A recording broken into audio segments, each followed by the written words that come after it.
एक समय था जब इंडिया में टेलीविज़न पर हमेशा वही घिसे पिटे सास बहू वाले सीरियल ही देखने को मिलते थे।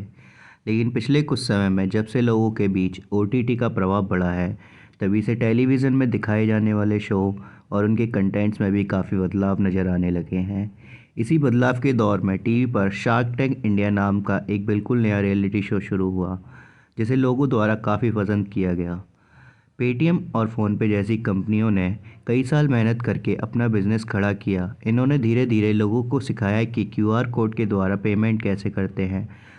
लेकिन अभी तक यह कंपनियां full flash QR code providers नहीं बन पाई थीं। जहां सभी पेमेंट कंपनियां पेमेंट अब तक फ़ोन नंबर द्वारा ही कर रहे थे।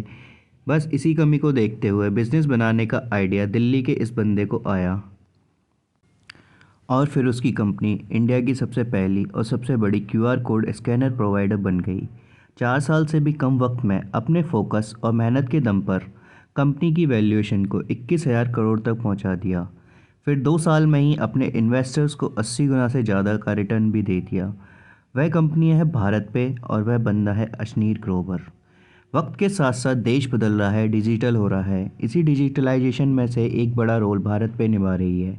यह एक ऐसी यूपीआई सर्विस है जो ग्राहकों को लेन देन के अलावा भी कई और सुविधाएं देती है, जैसे कि payment, transfer, loan, investment, interest account, extra income card, swipe machine, recharge और बिल, बीमा, खाता book, cheque, credit score, BharatPe gold, QR code. इतनी सारी सर्विसेज के चलते भारत पे इतनी तेज़ी से आगे बढ़ रहा है। आइए बात करते हैं उस इंसान की जिस इंसान ने इस कंपनी को इतना बड़ा बनाया, अशनीर ग्रोवर, जो भारत पे के को फाउंडर थे। अशनीर ग्रोवर का जन्म 14 जनवरी 1982 को दिल्ली के पंजाबी परिवार में हुआ। इन्हें प्यार से अशनू भी कहा जाता था। उनका परिवार एक well qualified upper middle class family था। इनके पिताजी एक चार्टर्ड अकाउंटेंट हैं, इनकी माताजी एक टीचर हैं। अशनीर बचपन से ही काफ़ी ब्राइट स्टूडेंट थे। इनके फादर भी चाहते थे कि वे एक सीए बने, लेकिन अशनीर को सीए बनने में कोई इंटरेस्ट नहीं था। अशनीर बचपन से ही पढ़ाई लिखाई में बहुत होशियार थे। इसी वजह से उन्होंने इंडिया के सबसे कठिन एग्ज़ाम जेईई एग्ज़ाम को क्रैक किया। इसी कारण इनका सिलेक्शन पहले ही प्रयास में आईआईटी दिल्ली में हो गया, जहां से इन्होंने बीटेक सिविल इंजीनियरिंग में करी। अपनी ग्रेजुएशन के दिनों में अशनीर ग्रोवर एक स्टूडेंट प्रोग्राम के लिए भी सेलेक्ट हुए थे। अशनीर पढ़ने में इतने तेज़ थे जिसका अंदाज़ा आप इसी बात से लगा सकते हैं कि उनके बैच में 450 स्टूडेंट थे, जिनमें से सिर्फ अशनीर ग्रोवर और 5 अन्य स्टूडेंट स्टूडेंट एक्सचेंज प्रोग्राम के लिए सेलेक्ट किए गए थे।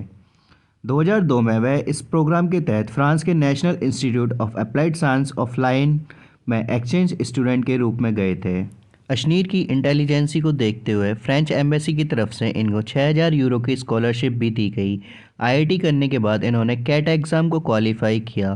तब इन्होंने इंडिया के मैनेजमेंट स्टडीज़ में एमआईसीए कहे जाने वाले इंस्टीट्यूट आईआईएम अहमदाबाद ब्रांच से एमबीए किया। यहाँ से उन्होंने बिज़नेस की वह सारी स्किल सीखी जो आगे चलकर बिज़नेस जगत में काफ़ी काम आने वाली थी। 2006 में एमबीए की डिग्री हासिल करने के बाद अब अशनीर हाई प्रोफाइल कंपनी को ज्वाइन करने के लिए एलिजिबल हो गए थे। 2006 में ही अशनीर को कैंपस प्लेसमेंट के जरिए कोडक इन्वेस्टमेंट बैंक ने एक इन्वेस्टमेंट बैंकर के रूप में हायर कर लिया। अशनीर ने इस कंपनी के साथ 2013 तक काम किया। 7 साल तक कोडक में काम करने के बाद इन्होंने अमेरिकन एक्सप्रेस को ज्वाइन कर लिया।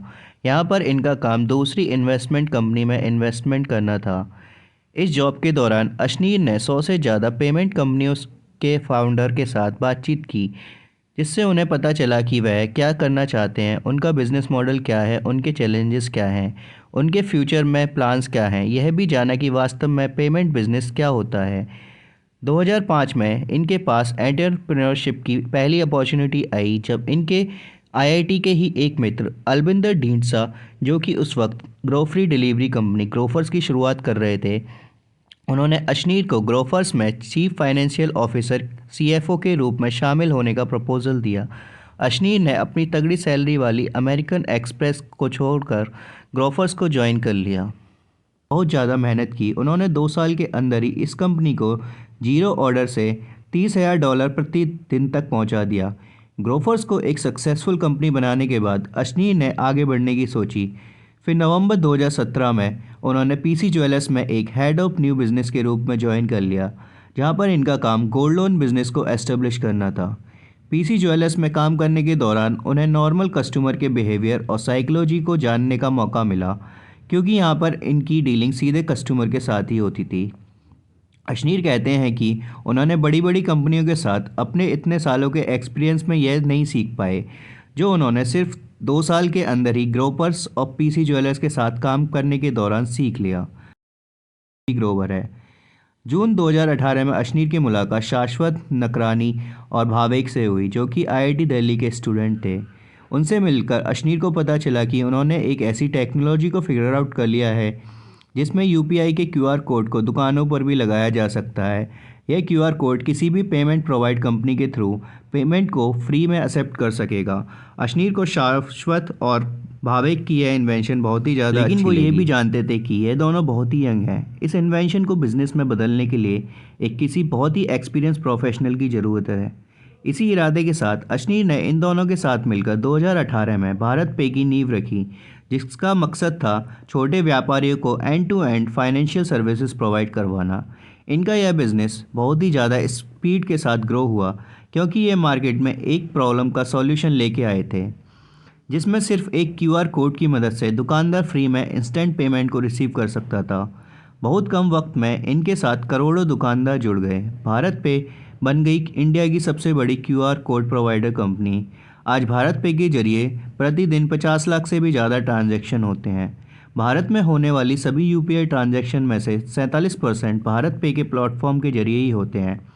आज भारत पे सिर्फ एक क्यूआर प्रोवाइडर कंपनी ही नहीं रही है, बल्कि यह छोटे दुकानदारों को मंथली एवरेज ट्रांजैक्शन को देखकर उनका बिजनेस ग्रो करने के लिए भी उन्हें वर्किंग कैपिटल लोन भी प्रोवाइड कराती है।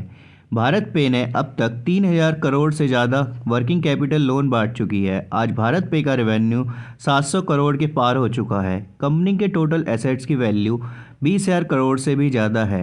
यह बात बहुत कम लोग ही जानते हैं कि भारत पे ने सेंट्रल फाइनेंस के साथ मिलकर 2021 में एक बैंक की भी नींव रखी, जिसका नाम unity small finance bank limited है।